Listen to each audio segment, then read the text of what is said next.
नमस्कार, मैं हर्षा एक बार फिर आप सभी का स्वागत करती हूँ कहानियाँ सुनी अनसुनी में। आज की हमारी कहानी का शीर्षक है अटूट विश्वास। मेरी बेटी की शादी थी और मैं कुछ दिनों की छुट्टी लेकर शादी के तमाम इंतजाम को देख रहा था। उस दिन सफर से लौटकर मैं घर आया तो पत्नी ने आकर एक लिफाफा मुझे पकड़ा दिया। लिफाफा अनजाना था, लेकिन प्रेषक का नाम देखकर मुझे एक आश्चर्य मिश्रित जिज्ञासा हुई। अमर विश्वास, एक ऐसा नाम जिसे मिले मुझे वर्षों बीत गए थे। मैंने लिफाफा खोला तो उसमें $1,00,000 का चेक और एक चिट्ठी थी। इतनी बड़ी राशि, वह भी मेरे नाम पर। मैंने जल्दी जल्दी से चिट्ठी खोली और एक ही सांस में सारा पत्र पढ़ डाला। पत्र किसी परी कथा की तरह मुझे अचंभित कर गया। लिखा था, आदरणीय सर, मैं एक छोटी सी भेंट आपको दे रहा हूँ। मुझे नहीं लगता कि आपके एहसानों का कर्ज मैं कभी उतार पाऊंगा। ये उपहार मेरी अनदेखी बहन के लिए है। घर पर सभी को मेरा प्रणाम कहना। आपका अमर। मेरी आंखों में वर्षों पुराने दिन सहसा किसी चलचित्र की तरह तैर गए। एक दिन मैं चंडीगढ़ में टहलते हुए एक किताबों की दुकान पर अपनी मनपसंद पत्रिकाएं उलट पुलट कर रहा था। तभी मेरी नजर बाहर पुस्तकों के एक छोटे से ढेर के पास खड़े एक लड़के पर पड़ी। वह पुस्तक की दुकान में घुसते हर संभ्रांत व्यक्ति से कुछ अनुनय विनय करता और कोई प्रतिक्रिया न मिलने पर वापस अपनी जगह पर जाकर खड़ा हो जाता।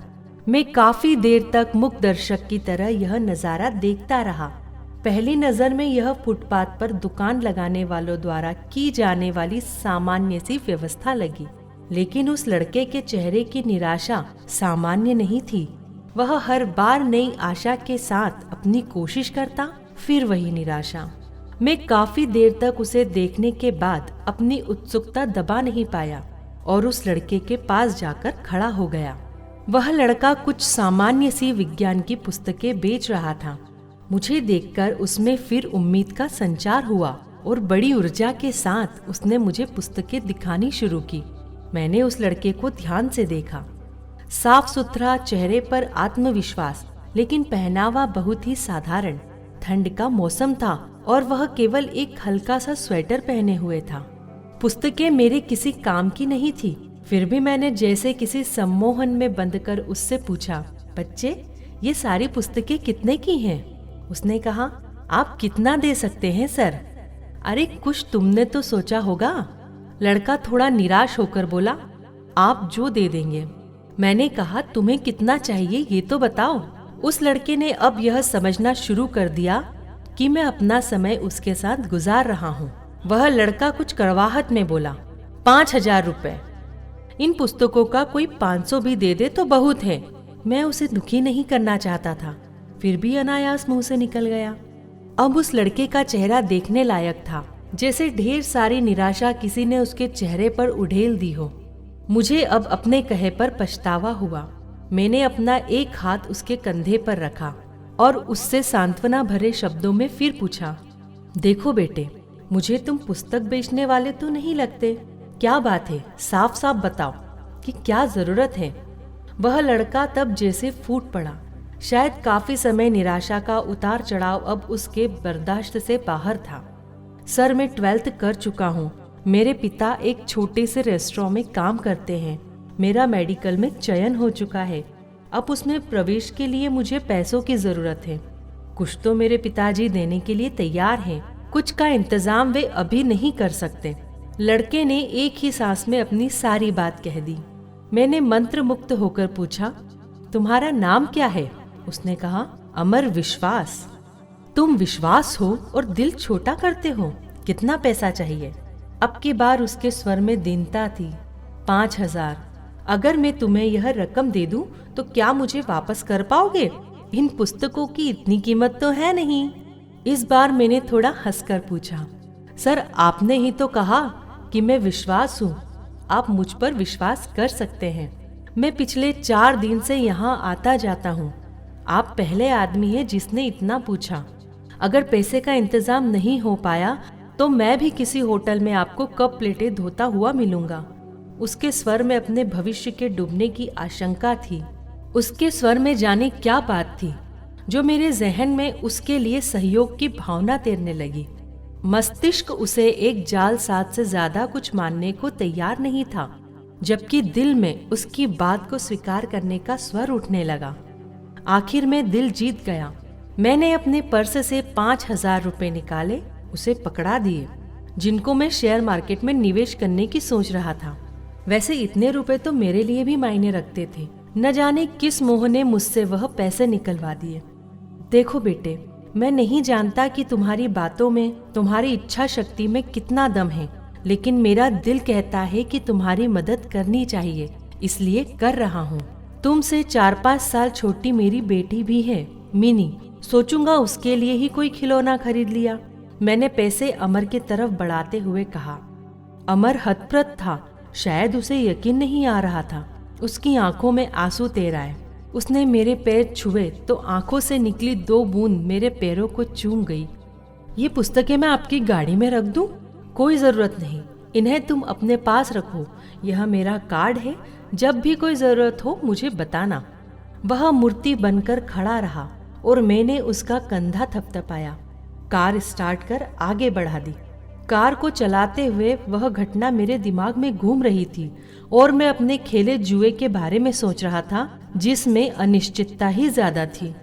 कोई दूसरा सुनेगा तो मुझे एक भावुक मूर्ख से ज्यादा कुछ नहीं समझेगा, अतः मैंने यह घटना किसी को न बताने का फैसला किया। दिन गुजरते गए। अमर ने अपने मेडिकल में दाखिले की सूचना मुझे एक पत्र के माध्यम से दी। मुझे अपनी मूर्खता में कुछ मानवता नजर आई। एक अनजान सी शक्ति ने, या कहे दिल में अंदर बैठे मानव ने, मुझे प्रेरित किया कि मैं 2,000 रुपए उसके पते पर फिर भेज दूं। भावनाएं जीती और मैंने अपनी मूर्खता फिर दोहराई। दिन हवा होते गए।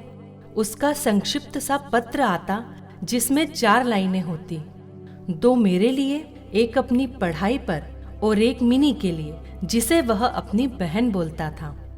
मैं अपनी मूर्खता दोहराता और उसे भूल जाता। मैंने कभी चेष्टा भी नहीं की कि उसके पास जाकर अपने पैसे का उपयोग देखूं। न कभी वह मेरे घर आया। कुछ साल तक यही क्रम चलता रहा। एक दिन उसका पत्र आया कि वह उच्च शिक्षा के लिए ऑस्ट्रेलिया जा रहा है। छात्रवृत्तियों के बारे में भी बताया था और एक लाइन मिनी के लिए लिखना वह अब भी नहीं भूला। मुझे अपनी उस मूर्खता पर दूसरी बार फक्र हुआ, बिना उस पत्र की सच्चाई जाने। समय पंख लगाकर उड़ता रहा। अमर ने अपनी शादी का कार्ड भेजा। वह शायद ऑस्ट्रेलिया में ही बसने के विचार में था। मिनी भी अपनी पढ़ाई पूरी कर चुकी थी। एक बड़े परिवार में उसका रिश्ता तय हुआ था। अब मुझे मिनी की शादी लड़के वालों की हैसियत के हिसाब से करनी थी। एक सरकारी उपक्रम का बड़ा अफसर कागजी शेर होता है। शादी के प्रबंध के लिए ढेर सारे पैसे का इंतजाम, उधेड़-बुन। और हाँ, जब रिश्ता पक्का हुआ था तो मैंने पत्र के जरिए अमर को भी खबर दी थी कि उसकी बहन की शादी पक्की हो चुकी है। और अब यह चेक मेरे सामने है। मैं वापस अपनी दुनिया में लौट आया। मैंने अमर को एक बार फिर याद किया और मिनी की शादी का एक कार्ड अमर को भी भेज दिया। दिन बीतते गए और शादी का दिन आ गया। शादी की गहमा गहमी चल रही थी। मैं और मेरी पत्नी व्यवस्थाओं में व्यस्त थे और मिनी अपनी सहेलियों में।